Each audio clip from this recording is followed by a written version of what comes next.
Hey, I thought I'd talk about the state of this site right now. I've seen so many other people struggling just as hard, if not harder, than I am, and I think that something needs to change on this site. It feels like the advertisers backing out has really put this site on a downward spiral. You have the people at the top that are obviously still going to be okay. They can get opportunities doing plenty of other stuff and probably get like an editing job, or they'll get gigs from other people and stuff like that. They'll be fine, even though they're seeing a pretty sharp decline in revenue too. But then you have the people that are just barely making a living, like maybe just barely on the edge of or cusp of minimum wage, that are seeing huge drops in revenue, and now they're having to find a backup. I am lucky that I do have a backup. I do have my disability for my disorder.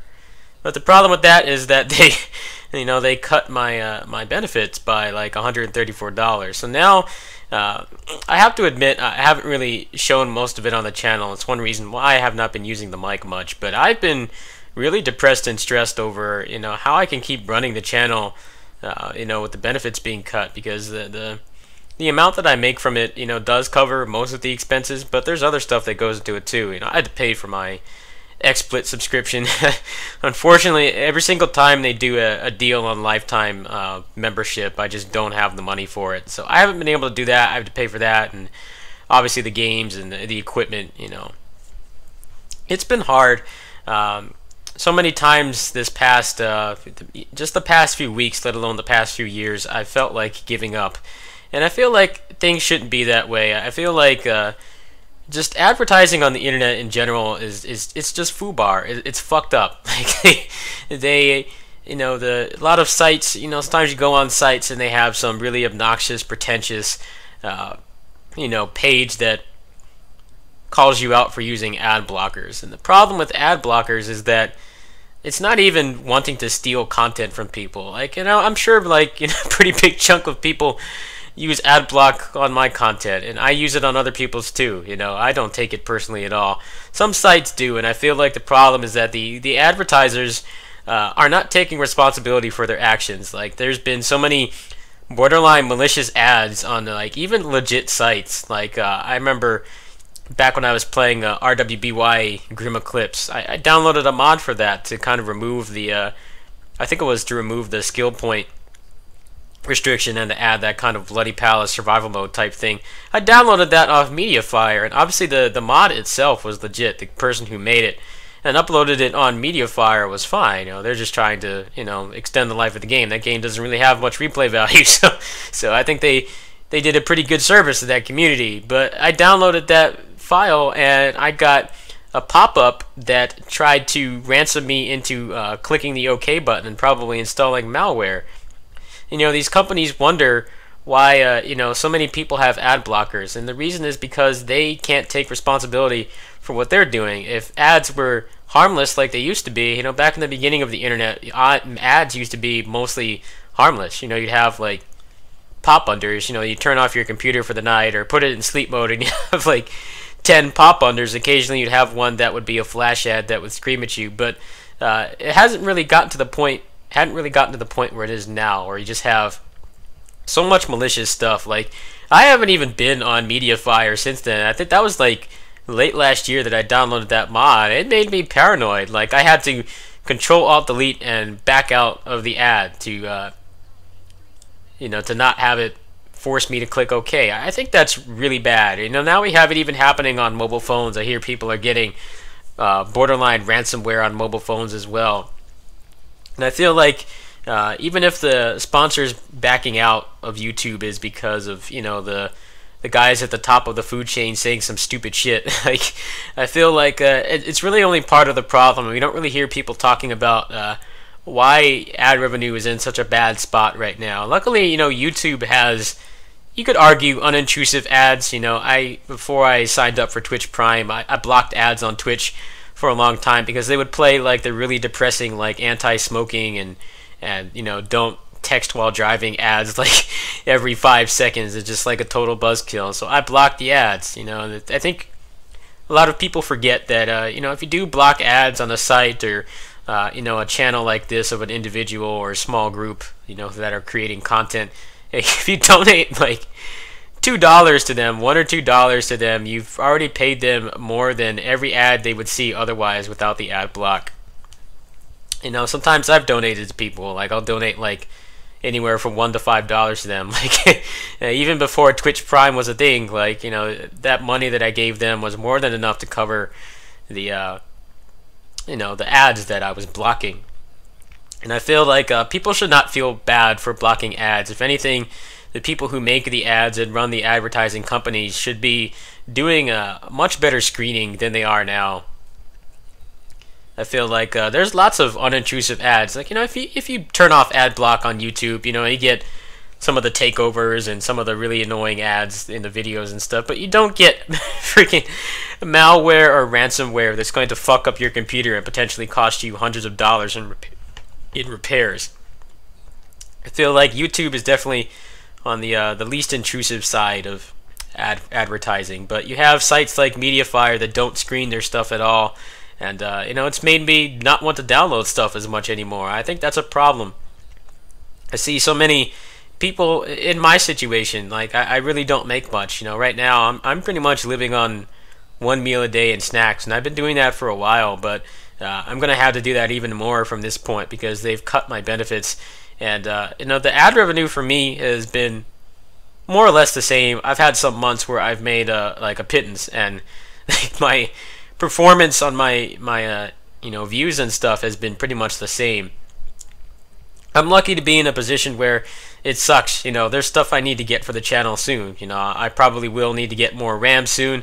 I will eventually need to get a capture card. I probably will get Marvel Infinite when that comes out on PS4, but I probably would need to get a capture card for that most likely. Like, even if the built-in streaming allows for 60 FPS and stuff, like, I actually don't have a mic slot on my stick, my HRAP4, so I can't really stream through that. It would be more ideal for me to use a capture card. Obviously, I'm sure most of you know if you don't have a capture card and you stream through the PS4, there's tons of restrictions. I remember when Tales of Berseria came out, like, launch day or launch night. I think they did like a 9 p.m. PST release for that. Like, I went on the Twitch page to see if any of my friends were streaming, and like, I don't know what the percentage was, but a large chunk of them were just streaming a blank screen because they had blocked, or Namco had blocked, the entire streaming. So I will need to get upgrades for the channel soon, but I'm just like, I've been pretty much just stressed. I've been really depressed. I'm surprised that I've put up everything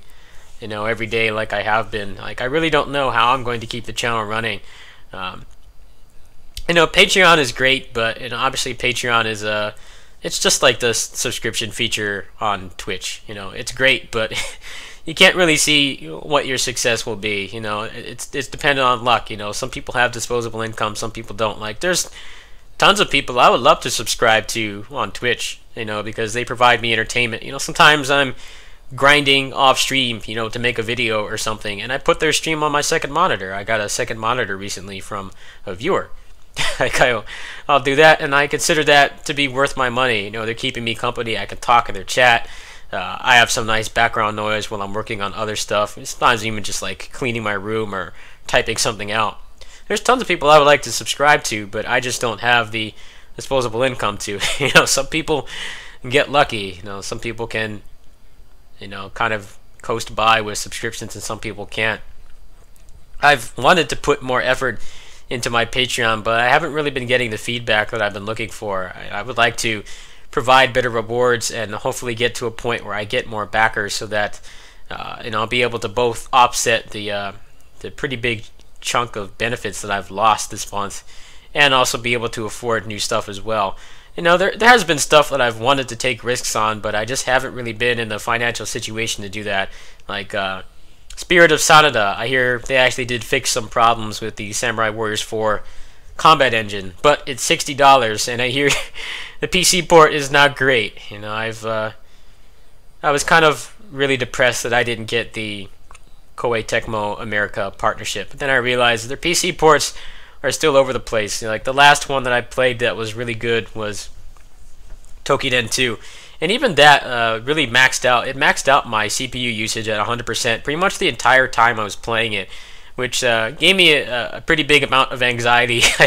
I never wanted to play it for long periods of time. I would often turn it off like every hour or two just to give my CPU a rest, and they never really fixed that. I don't think they ever really determined what the problem was. They probably already dropped support for it because it didn't sell well, but for all intents and purposes, it was a good port. They uncapped the frame rate at least to 60 FPS. It ran pretty well. I heard people say that they could run it at 60 on pretty decent laptops. They fixed the problems with the online within I think a week or two of launch. I think that their support was pretty admirable. It's just that they couldn't determine what was wrong with the CPU usage.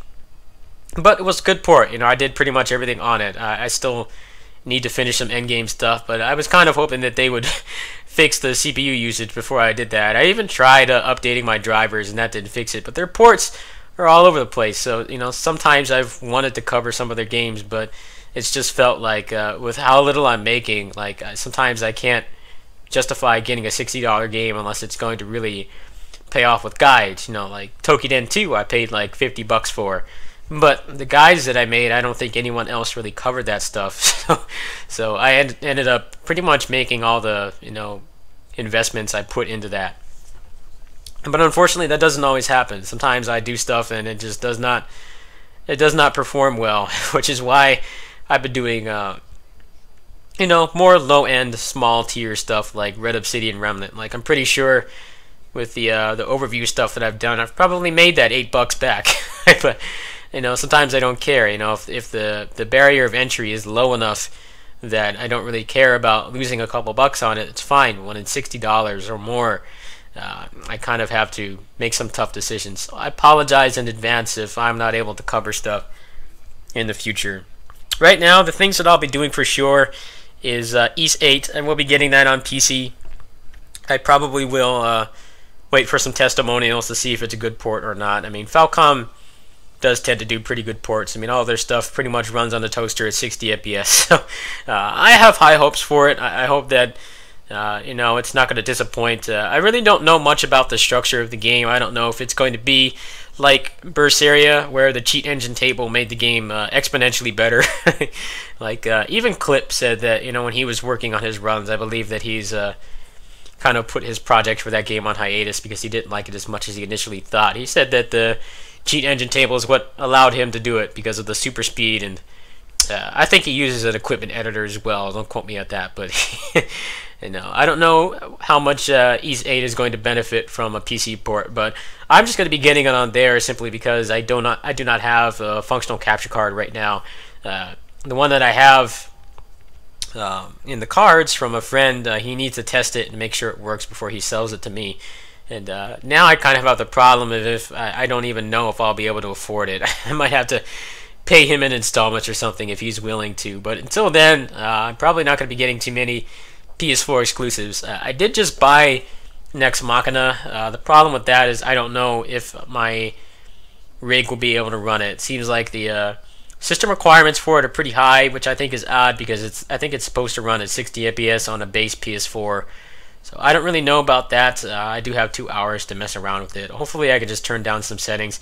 The game looks awesome. It looks like a perfect game for me. Housemarque has put out a lot of stuff or statements about how they want to make games that they like, even though they're not selling as well as they used to. And I can definitely relate to that. I don't play anything popular really. I can't remember the last big budget AAA blockbuster that I played. And if I did play it, I can't remember me actually covering it or caring about it enough to cover it. So I wanted to support them. I went ahead and bought that because it was $14 on Steam. After that, I will probably be doing Marvel vs. Capcom Ultimate. I do want to play that game. From what I've seen, I know it's gotten a lot of hate regarding the roster leak, how many few characters there are, how there's no X-Men or Fantastic Four, which is a valid complaint. It seems like they are...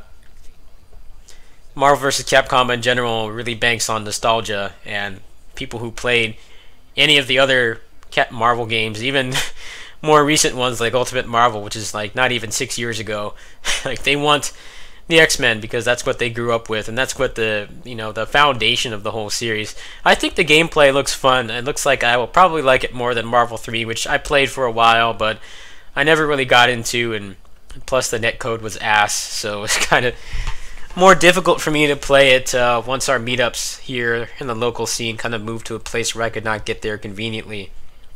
I will be getting that in September. I'm not sure if I'm going to do PC or PS4. I think it's $35 on cdkeys.com, but the problem is that they don't have crossplay. So I'm sure you know PC fighting games are great. You know, you can play them on a laptop. You can have pretty much every modern fighting game, I'd say, in the past like maybe 3 or 4 years, maybe a little farther back than that, on a pretty decent laptop. You can run them all pretty well, but the online scene is pretty much pathetic compared to consoles. So I'm not sure what platform I'm going to get that on. It depends on if I have a working capture card or not. But yeah, I'm going to have to plug my stuff for a while. I apologize if people are annoyed with it. I think people will have to be more understanding of why, especially smaller creators like me, are doing it, because we're just in a difficult spot. You know, ad revenue has never been reliable in the first place, and now that these advertisers are backed out, there's been a huge wave of uncertainty for people who do this for a living, and I'm lucky that I can at least pay for my rent and food. Like, I will still be able to do that, but being able to spend, you know, some extra disposable income on the channel is going to be a lot harder from here on out. So if people want to help me and they want something in return, you can go ahead and let me know. The best places to reach me are probably Twitter. My Twitter handle is the same as it is here. I'm going to go ahead and post it in the description.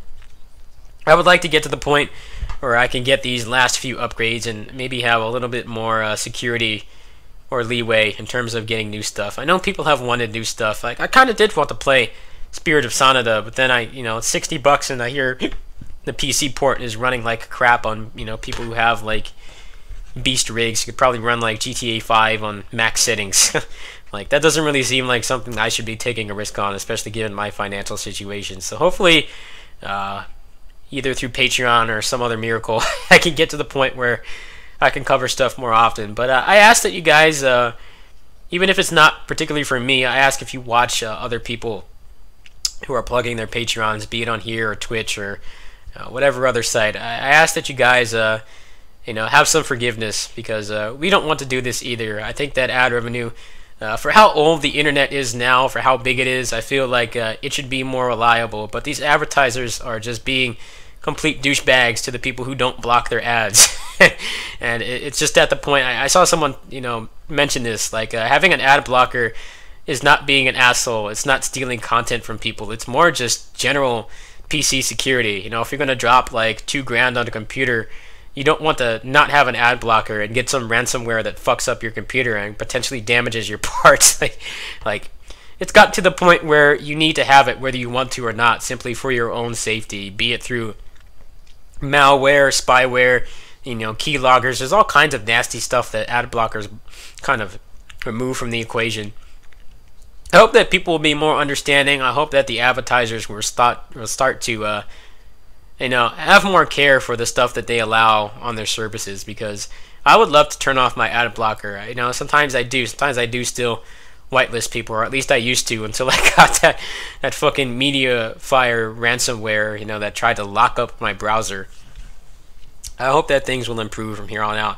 Anyway, I do have some stuff on the horizon that I will be getting for sure. But it's probably not going to be until the end of the summer, so unless things change on my end, be it through Patreon backers or I'm able to appeal the amount of benefits that they cut from me, then it's going to be a lot harder for me to run the channel from here on out, and I apologize. I do enjoy running it. I do like the discipline that it gives me. Sometimes it's the only thing that keeps me going, is knowing that I can help people make good decisions with these niche games that the smaller or the larger channels won't really cover. But at the same time, I'm in a pretty bad financial spot right now. I don't really know how much longer I'm going to be able to do it. So the big releases might be a little more sparse from here on out. Anyway, I'm going to go ahead and post my links in the description for the rest of the summer, or at least for the foreseeable future. I'm probably going to be doing the Vagrant, Nex Machina, maybe Monolith, Red Obsidian Remnant changes, and probably Critica when it comes out of closed beta. Anyway, catch you guys later. Peace.